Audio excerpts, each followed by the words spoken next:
Muchas gracias, muy buenas tardes a quienes son fieles, como digo siempre, a este programa que hemos dado a llamar Status Report.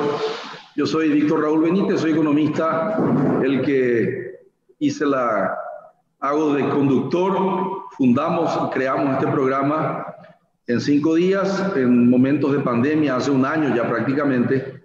Y en el día de hoy vamos a conversar con Carlos Palacio, él es ingeniero, él es amigo también de amigos, presidente de la APROCONS, que él nos va a explicar en qué consiste, cómo se han aglutinado alrededor de esa organización los empresarios más dinámicos del mundo de la construcción en Paraguay. La construcción, que es uno de los principales motores de la economía paraguaya, que en realidad salvó la plata el año pasado y suele salvar nomás luego la plata en el Producto Interno Bruto, con crecimientos que venían oscilando en 2 dígitos. Es decir, por encima del 9% anual acumulativo en los últimos años. He venido observando que la construcción es uno de los motores, a veces inclusive es uno de los motores que compensa la alta volatilidad de la economía paraguaya, del Producto Interno Bruto paraguayo, que depende en gran medida del sector primario agropecuario, que en realidad es aleatorio, estocástico, el clima, nadie lo puede controlar. En el día de hoy le quiero saludar a Carlos Palacio, yo estoy en el interior, en el departamento del Caguazú, y le saludo con un abrazo pandémico y le pregunto dónde está. Hola Carlos, ¿cómo estás? Hola Víctor, muy buenos días. Estoy acá en mi oficina haciendo la rutina diaria, ¿verdad? Te agradezco mucho por el espacio y estamos acá para colaborar y ayudar a la audiencia en lo que se pueda. Gracias. Como decía yo, y estuve hablando ayer con Luis Caló, amigo común y expresidente, el sector de la construcción es uno de los sectores que siempre fue uno de los motores de la economía paraguaya, que compensa, decía recién, la volatilidad de la economía paraguaya, que tiene su matriz en la agricultura y en la ganadería. ¿Cómo estuvo el año pasado la construcción, Carlos? ¿Y cómo está en estos momentos? Es una pregunta introductoria para profundizar después. Perfecto. Bueno, el año pasado tuvimos casi 45 días de paro total, ¿verdad? Cuando empezó la pandemia y salieron los decretos del gobierno. Esos decretos lo que hicieron, dieron continuidad a las obras públicas en ese entonces. Entonces nosotros como gremio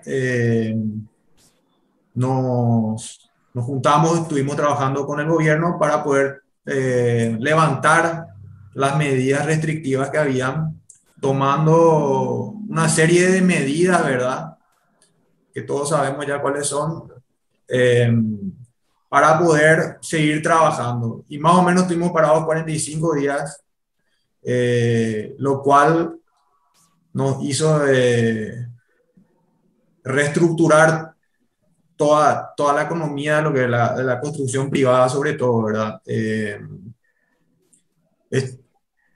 Los plazos de todas las obras fueron dilatados, los ritmos de obra también fueron menores, disminuyeron porque se tiene todavía que trabajar por cuadrillas. Hubo un periodo de adaptación a las medidas sanitarias y bueno, los costos fijos sobre todo aumentaron o se tuvieron que diluir. Esos 2 meses que estuvimos parados, nadie nos pagó y las empresas tuvieron que absorber eso, ¿verdad? Y bueno, este año ya tenemos por lo menos un poco más de visibilidad a lo que se viene, ¿verdad?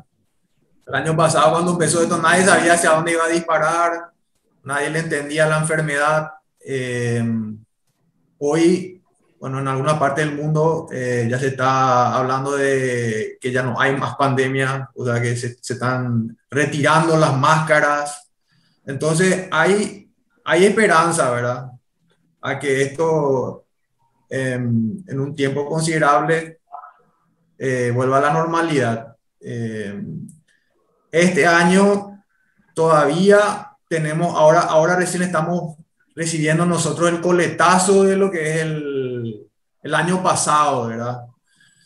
Porque muchas fábricas del mundo reducieron personal, disminuyeron su producción y cerraron, por lo cual ahora los precios están empezando a subir.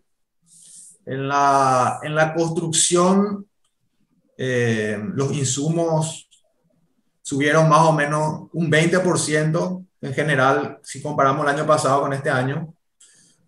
Y mucho de eso se da por las fábricas. Tenemos también un aumento del petróleo, un 250% más o menos. Sumado a eso, la bajante del río. Una serie de circunstancias que hacen que suban los precios. Y nuestros contratos siguen, ¿verdad? Hay algunos contratos que tienen cláusulas de reajuste de precios, otras no. Entonces nosotros como gremio hace un mes más o menos sacamos, o sea, nos dimos cuenta de esta situación que cada vez más socios estaban levantando la bandera, ¿verdad? Sacamos un comunicado a la opinión pública y a todo el sector eh, para que la gente esté al tanto de la situación y que alentamos a estar en comunicación, ¿verdad? Entre las partes de los contractuales para poder renegociar las condiciones para que el contrato se pueda seguir llevando a cabo, ¿verdad? Entonces, esa es la situación ahora, ¿verdad? Tenemos un poco más de previsibilidad, que eso va a ir aumentando a medida que la vacunación se dé acá en Paraguay, que ahora tenemos unos porcentajes muy bajos todavía. Claro. Carlos, una pregunta. El estimador de las cifras de negocios del Banco Central, estoy leyendo acá en el diario 5 días del 19 de mayo, dicen que 5,3% crecieron las ventas en primer trimestre 2021 versus primer trimestre 2020. Y que si miramos solo marzo, 21,7 crecieron las ventas de marzo 2021 si comparamos con lo que se vendió en marzo del 2020. Más o menos es lo que dijiste, un 20% arriba. La pregunta que hago ahora es, porque acá en el estimador dice crecieron tales segmentos, creció la comida, creció la venta de la farmacia, creció la venta del retail, dice. Estoy mirando y estoy leyendo en 5 días de hoy, conforme a estudio de Mauricio La Rosa, también gerente general de la consultora CCR, bla, bla, bla. La pregunta que hago es que, por un lado, el Banco Central dice subió el 5 y La Rosa dice cayó el 5 en el primer cuatrimestre. Cuidado, La Rosa de CCR dice cayó el 5, en cambio, el Banco Central dice que subió. Y vos decís que también se está recuperando. ¿Qué tipo de construcción es? ¿En qué segmento, qué perfil tienen vuestras obras del 2021, considerando que el perfil comercial está destruido?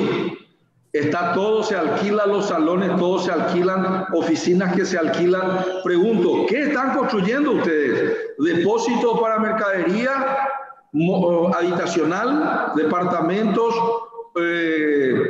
obras públicas, no sé, saneamiento? ¿Qué están haciendo? ¿Qué están haciendo ustedes ahora los constructores paraguayos? Repito, considerando que la construcción comercial se fue para abajo, creo yo. Totalmente, y eso se repite a nivel global, ¿verdad? La construcción no residencial bajó considerablemente, y todos los emprendimientos nuevos no residenciales se suspendieron luego. Nuestro gremio aglomera a profesionales de la construcción en su mayoría que trabajan con obras privadas. Entonces, ¿qué es lo que estamos construyendo? Estamos construyendo edificios, departamentos para viviendas, también algunas industrias tenían ya en sus planificaciones construir infraestructura, depósitos, puede ser uno, o fábricas. El sector del agro sigue moviéndose, hay que seguir alimentándole al mundo, ¿verdad? Entonces, ahí hay construcciones. Y también la parte pública nunca paró, ¿verdad? Esa es la realidad. Entonces, el mayor efecto que tuvo dentro de la construcción fue, la pandemia fue en la construcción no residencial, lo que es oficinas. Con la pandemia luego se dio el fenómeno de que aumentó el tema del home office exponencialmente y muchas oficinas cerraron o están trabajando por cuadrillas, reducieron sus metros cuadrados y los proyectos que estaban en curso para hacer oficinas, edificios de oficinas, fueron los más afectados a nivel comercial, ¿verdad? Perfecto, perfecto. Estuve leyendo el déficit habitacional del Paraguay, que vos le llamás las viviendas residenciales, y están 800.000 por ahí, o 1.000.000, donde la mayor parte es el cualitativo, que vos sabrás mejor que yo, porque está en ese mercado, que es el déficit de dormitorios, baños y cocinas, que yo no sé, será 2/3 del déficit total, y 1/3 del déficit total, suponiendo que 1.000.000 de unidades habitacionales, es el cuantitativo, es que no tiene luego casa o no tiene luego departamento, podría estar viviendo con el suegro, con la madre, son unidades familiares que están compartiendo, o más de una, 2 o 3 compartiendo una única unidad habitacional. ¿Por qué tenemos tanto déficit habitacional en Paraguay? ¿Por qué la gente no tiene casa, Carlos, por favor? Bueno, una pregunta muy amplia, ¿verdad? Pero uno de los principales problemas de que se habla en el sector es la falta del crédito hipotecario, ¿verdad? A nivel clase media por lo menos, ¿verdad? Es casi, hablando con amigos y con familia, es casi imposible para una persona de clase media construirse su casa sin la ayuda de algún familiar o heredando algo de la familia. Con el trabajo en sí es casi imposible hoy en día. Entonces, eso es algo que está, una materia pendiente por parte de los bancos y del gobierno, de tener tasas accesibles, así como lo tienen no sé, en Chile, en Estados Unidos, a largo plazo y tasas bajas, ¿verdad? Eso es una de las cosas, yo creo que por la cual hay un gran déficit de vivienda, ¿verdad? Y en la clase más necesitada, ¿verdad? Bueno, el Estado eh, con el Ministerio de la Vivienda está en deuda todavía, ¿verdad? En el gobierno anterior hubo un crecimiento, pero en este gobierno otra vez las cosas no se manejaron muy bien. El ministro fue removido, faltó un poco de transparencia en los manejos, ¿verdad? Y bueno, nuestro sector público, todos sabemos que no es el más eficiente y bueno, eso es algo que tenemos que mejorar, ¿verdad? Claro. ¿Es posible que si fuera el financiamiento perdón, el principal obstáculo se dé un golpe de timón, ¿qué tipo de golpe de timón se tendría que dar para motorizar las ventas hipotecarias por vía hipoteca? ¿Y hay oferta suficiente? Vamos a hablar solamente de la clase media para arriba. ¿Ustedes creen de que están con un stock suficiente de departamentos y casas para la clase media y se vendería más ese stock si hay crédito suficiente? No sé, ¿hay suficiente oferta? Esa es la gran pregunta. ¿Están produciendo ustedes mucha mercadería, si se puede llamar así? Realmente, yo creo que sí, ¿verdad?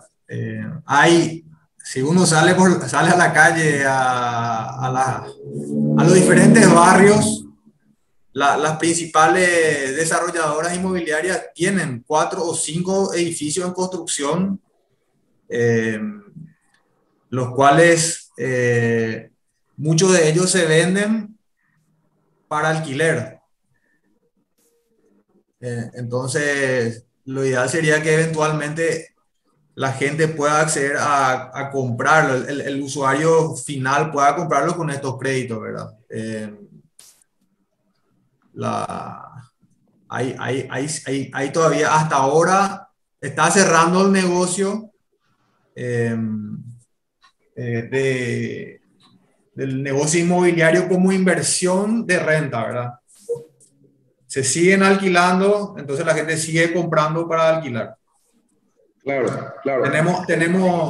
Perdón Es que te decir, interrumpa, es una inversión rentista más que una inversión para moradía, como dicen en el Brasil. Es una inversión de capitalistas, son los que están comprando y no son precisamente usuarios finales.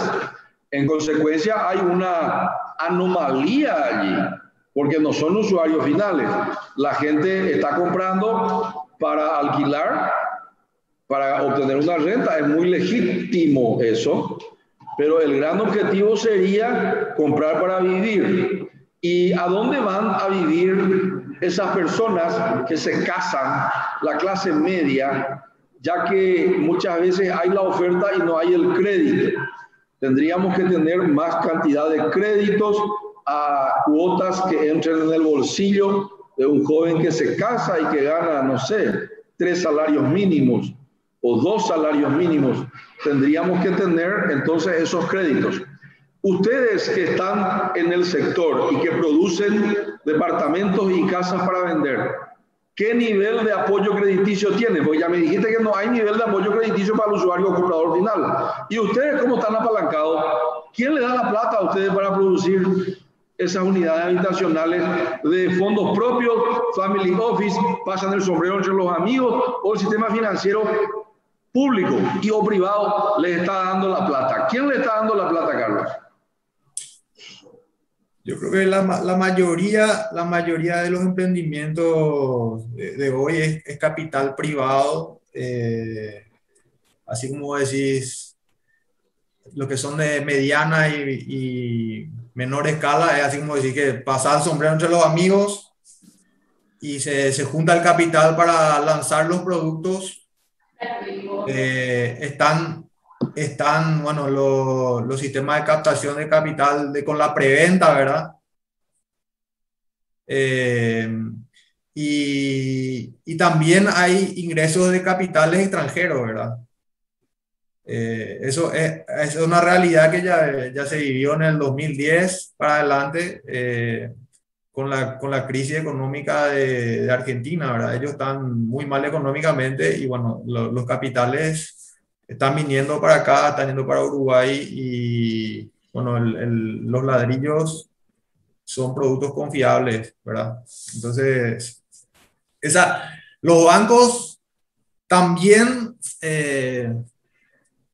también financian. Generalmente hay que estructurar, la parte de estructuración financiera es un poco más compleja, entonces requieren de emprendimientos más grandes, donde entra ya gente con más experiencia para poder conseguir este tipo de financiamiento, ¿verdad? Pero yo creo que la mayoría es o por preventa o pasa entre los amigos el sombrero para juntar capital. No te escucho, Víctor.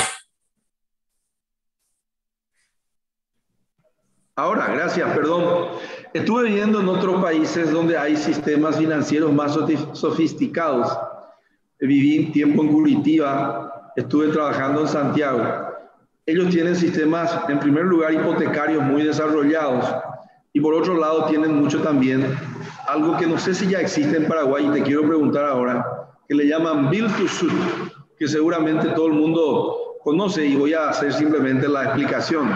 Yo sé que tú lo sabes, pero para los que nos están viendo, que es yo construyo ya directo para alquilar, pero no es un alquiler como en el caso tuyo de habitación, sino que es un alquiler industrial, generalmente industrial y a veces comercial, a veces de servicios. Yo construyo ya para una agencia de un banco. Yo ya firmo primero el contrato con el banco por 12 años, por 15 años, por 20 años, por 10 años mínimo. Y entonces yo, que soy un capitalista, construyo y ya sé, ya que termino a los 6 meses la obra y va a venir la industria XYZ y ya me va a alquilar eso. Existe eso en Paraguay, build to suit, construir para alquilar. Existe. También, bueno, de eso hay ciertos emprendimientos que, bueno, avisoran este tipo de negocios, estos potenciales negocios, y ya se adelantan, ¿verdad? Se adelantan brindándole infraestructura a los negocios que sabemos que muchas veces las multinacionales no quieren descapitalizarse, prefieren alquilar. Entonces, la gente que conoce de este tipo de negocios lo ejecuta, ¿verdad? Eso es una práctica muy común en otras partes. Inclusive algunos dicen que el gran negocio de una gran marca de sándwiches, de hamburgers, en realidad es real estate, dicen. En realidad es real estate, es el plusvalor, que también es una manera de obtener reproducción de tu capital, o de obtener renta, o de obtener ganancia, que a veces es también la valorización que tiene un inmueble dentro del mercado. Y por último, estamos cerca del tiempo, pero no quiero abandonar así sin una pregunta muy importante. ¿Qué tal está el centro de Asunción, que sos un experto en construcciones? ¿Y qué tal está el tema en Asunción para que la gente viva? ¿Qué tal está la plusvalía en el centro? ¿Y cuáles son los barrios donde más plusvalor hay hoy? Si yo tengo un dinerito, tengo, qué sé yo, $800,000 y quiero hacer alguna compra en Asunción, ¿cuáles son los barrios donde yo pongo 800,000 y dentro de poco más plusvalía tendré, más valorización de mi terreno o de mi inmueble, departamento o casa puedo tener? ¿Dónde se está valorizando más hoy? Dame algunas pistas. Así también la gente que está viendo gratuitamente recibe tu consultoría. ¿Dónde tenés que poner la guita? ¿En qué zona? Bueno, contestando por parte, ¿verdad? El centro de Asunción yo lo veo personalmente muy abandonado, esa es la realidad. Si bien hubo algunos movimientos de gente que tiene negocios en el centro que trataban de reactivar el sector público, no hace nada, ¿verdad? Hay inseguridad, está sucio, las calles tienen baches, el tendido eléctrico parece un ñandutí, y la gente, yo creo que la mayoría de la gente que vive en Asunción tiene miedo de ir al centro. Esa es la realidad. Ahora, cuando se está terminando este nuevo complejo de los ministerios, ¿verdad? Que también va a modificar toda la dinámica del centro, porque en estos últimos años el centro básicamente se alimentaba de los funcionarios públicos que iban a través de los ministerios, en las diferentes oficinas, ¿verdad? Y ahora todo se va a centralizar en un solo punto y también esto va a afectar a las zonas donde estaban los ministerios anteriormente, ¿verdad? A los restaurantes, a los kioscos, a todas estas microeconomías que se manejaban alrededor de los ministerios, se va a ver afectada.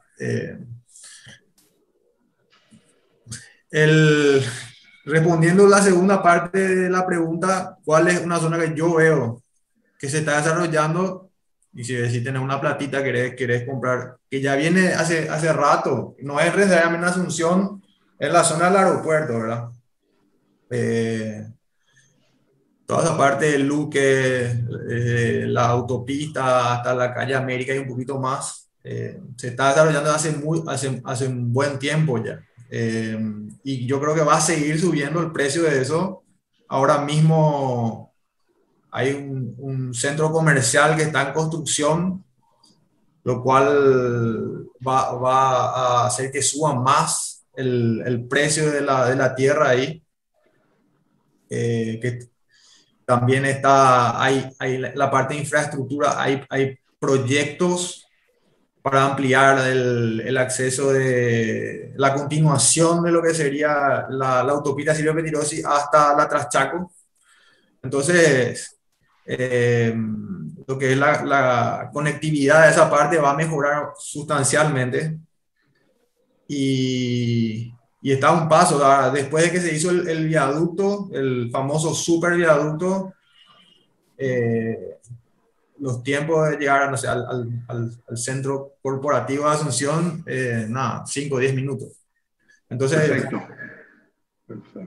esa es la parte que yo creo que se está desarrollando y que va a tener mayor plusvalía. Hay ciertos barrios de Asunción que ya están ya consolidados, que los precios son altos, pero si compras hoy, no, dentro de unos años no es que ya va a seguir la curva normal de la inflación monetaria, no es que va a ser un salto significativo comparado con la zona del Luque, por ejemplo.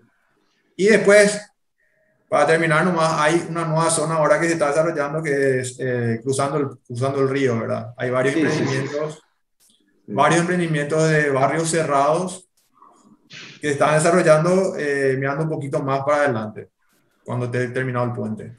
Claro. Carlos, la última pregunta y ahí nos despedimos. Si tuvieras la posibilidad de saber quién va a ser el presidente de la República en el 2023 y estuvieras delante de él, esto es una pregunta que va a quedar grabado, ¿eh? Mira que le voy a mostrar yo al presidente de esto. Entonces, al final bien no vaya a decir nada errado.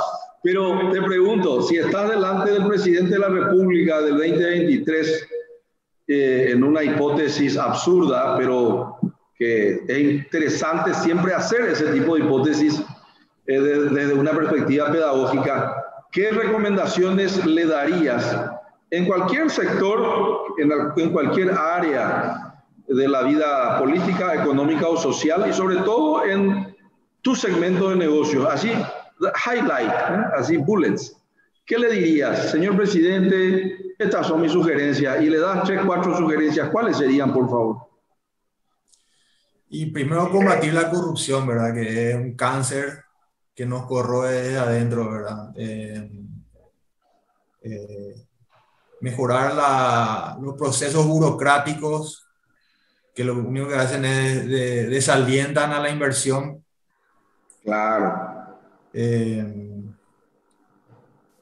Esos serían los principales. Hay millones. Tírame dos más. Primero la corrupción, después en el sector de la construcción. En el sector de la construcción, bueno, el presidente está siempre encima de todo, ¿verdad? Pero depende de las ramas que tienen abajo, necesitamos el crédito hipotecario. Muy para bien. que la gente acceda a las viviendas. Claro, y seguridad jurídica, ¿verdad? Opa. Necesitamos mayor seguridad jurídica, que no haya impunidad, que disminuya la impunidad y que los órganos controladores funcionen, ¿verdad? Porque justamente hoy estaba hablando con alguien, la informalidad le carcome a la gente que quiere trabajar bien. No se puede, tiene que haber una igualdad de condiciones para todos. Claro, que tiene relación con lo que dijiste. Hago el resumen entonces. Combatir la corrupción, crédito hipotecario, seguridad jurídica y que no haya impunidad. Las recomendaciones del ingeniero Carlos Palacio voy a poner en un libro, a lo mejor escribo más adelante, para el futuro presidente de la República. Un abrazo, Carlos. Te apreciamos. Gracias, Víctor, por el tiempo y gracias a toda la audiencia por el tiempo. Gracias. Hasta luego. Que estén bien. Hasta la próxima. Chao, gracias.